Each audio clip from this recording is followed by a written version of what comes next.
رمضان کا مہینہ جیسے جیسے قریب آتا ہے لوگوں میں مختلف نوعیت کے جذبات پیدا ہوتے ہیں۔ ایک لوگ وہ ہوتے ہیں جنہیں رمضان کے آنے اور جانے سے کوئی فرق نہیں پڑتا۔ وہ نہ تو روزہ رکھتے ہیں نہ دیگر عبادات کے جھمیلے میں پڑتے ہیں۔ گھر کے کسی فرد نے روزہ رکھ لیا ہو تو وہ اس کے ساتھ افطاری میں شریک ہو جاتے ہیں۔ باہر بھی افطار پارٹی میں شرکت کا موقع ملا تو سماجی پہلو سے یا پھر افطار سے اپنا حصہ وصول کرنے پہنچ جاتے ہیں۔ البتہ یہ لوگ عید بہت اہتمام سے مناتے ہیں۔ عید کی رات اگر خرمستیوں میں کالی نہ کی ہو تو عید کی نماز پڑھ کر مسجد میں سالانہ حاضری کی رسم بھی پوری کر لیتے ہیں۔ دوسری قسم کے لوگ وہ ہوتے ہیں جو رمضان میں مجبوری سے روزہ رکھتے ہیں، مگر وہ سمجھتے ہیں کہ مشقت اور تنگی کا مہینہ آ رہا ہے۔ سخت گرمی میں پیاس کی مشقت اور بھوک کی تکلیف جھیلنی پڑے گی، راتوں کی نیند خراب ہوگی، کاروبار حیات متاثر اور معمولات زندگی درہم برہم ہو جائیں گے۔ ایسے لوگ رمضان کا ایک ایک دن گن کر مہینہ پورا کرتے ہیں۔ آخر کار اس مہینے کے خاتمے پر ان کی یہ سالانہ مشقت ختم ہو جاتی ہے۔ وہ جیسے رمضان سے پہلے تھے، رمضان کے بعد بھی وہ ویسے کے ویسے رہتے ہیں۔ ایک تیسری قسم کے لوگ وہ ہوتے ہیں جو رمضان کے روزے بڑے ذوق و شوق سے رکھتے ہیں۔ تلاوت قرآن پاک، نوافل اور دیگر عبادات کا اہتمام کرتے ہیں۔ روزے کی مشقت تو خیر انہیں بھی محسوس ہوتی ہے، مگر وہ اسے حوصلے سے برداشت کرتے ہیں۔ وہ امید رکھتے ہیں کہ اس مشقت کے بدلے میں انہیں جو اجر ملے گا اس کے مقابلے میں یہ تکلیف کچھ بھی نہیں۔ امید ہے ایسے صالحین اللہ سے اپنی محنت کا بہترین اجر پائیں گے۔ چوتھی قسم کے لوگ وہ ہوتے ہیں جو رمضان کے آنے سے قبل ہی رمضان کے انتظار میں ڈھل جاتے ہیں۔ رجب اور شعبان کے مہینوں کا ایک ایک دن گن کر گزارتے ہیں۔ ان کی عید اس دن سے شروع ہو جاتی ہے جب رمضان کا چاند طلوع ہوتا ہے۔ تیسرے گروہ کی طرح یہ لوگ بھی روزے کی مشقت خوش دلی سے جھیلتے اور عبادات میں سرگرمی سے حصہ لیتے ہیں، مگر ان کا اصل امتیاز یہ ہوتا ہے کہ رمضان کا مہینہ ان کے لیے اللہ تعالیٰ سے ملاقات کا مہینہ ہوتا ہے۔ روزے کی ایک ایک مشقت ان کے لیے اللہ تعالیٰ کی مہربانیوں کا تعارف بن جاتی ہے۔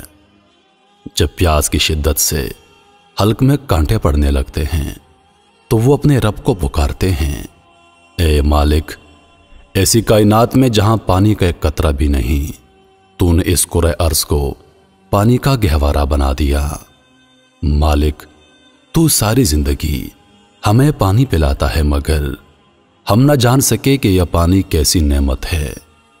آج جب حلق میں کانٹے پڑے تو معلوم ہوا یہ بے ذائقہ مشروب کائنات کے ہر ذائقے سے بڑھ کر ہے۔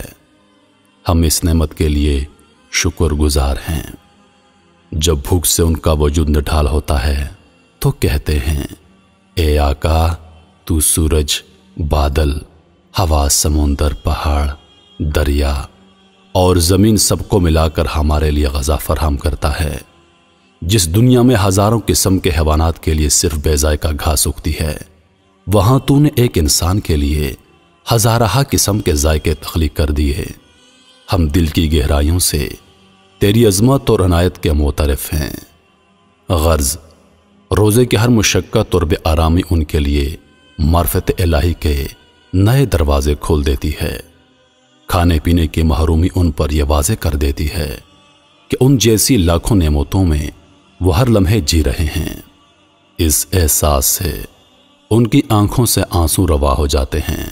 ان کا سینہ خدائی احساسات کی تجلیوں سے جگمگا اٹھتا ہے۔ ان کی راتیں ذکر الہی سے منور ہو جاتی ہیں۔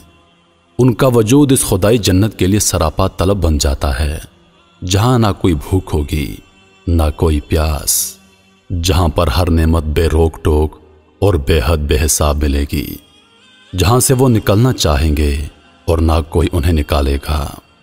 وہ اس جہنم کے تصور سے لرز جاتے ہیں جہاں محرومی کی ہر ممکنہ شکل جمع کر دی جائے گی، جہاں خدا کے مجرم سرکش اور غافل لوگ ہمیشہ خود پر پچھتاووں کی سنگباری کرتے رہیں گے۔ کہ کیسا عظیم موقع انہوں نے گنوا دیا، جہاں پر وہ ہمیشہ ندامت کے اشکوں کے سیلاب بہاتے رہیں گے کہ انہوں نے کیسے مہربان رب کو پایا اور کس بے دردی سے اسے بھلا دیا۔ یہ اہل ایمان روزے کی حالت میں اس جہنم سے اپنے رب کی پناہ مانگتے رہتے ہیں۔ وہ اپنی خطاؤں پر شرمسار رہتے ہیں۔ وہ سراپا احتساب بن کر اپنی سیرت اور کردار کا جائزہ لیتے ہیں۔ وہ عمل صالح کی ہر شکل کو اپنے وجود کا حصہ بنانے کا عزم رکھتے ہیں۔ وہ معصیت کی ہر قسم کو زہریلا سانپ سمجھ کر اس سے بھاگنے کی کوشش کرتے ہیں۔ یہی وہ لوگ ہیں جنہوں نے رمضان میں اپنے رب سے ملاقات کر لی۔ یہی وہ لوگ ہیں جنہوں نے جان لیا کہ اللہ معبود حقیقی بھی ہے اور مانام حقیقی بھی، کہ ذات واحد عبادت کے لائق، زبان اور دل کی شہادت کے لائق، اس کے فرمان اطاعت کے لائق، اس کی ہے سرکار خدمت کے لائق۔ لگاؤ تو لو اس سے اپنی لگاؤ، جھکاؤ تو سر اس کے آگے جھکاؤ۔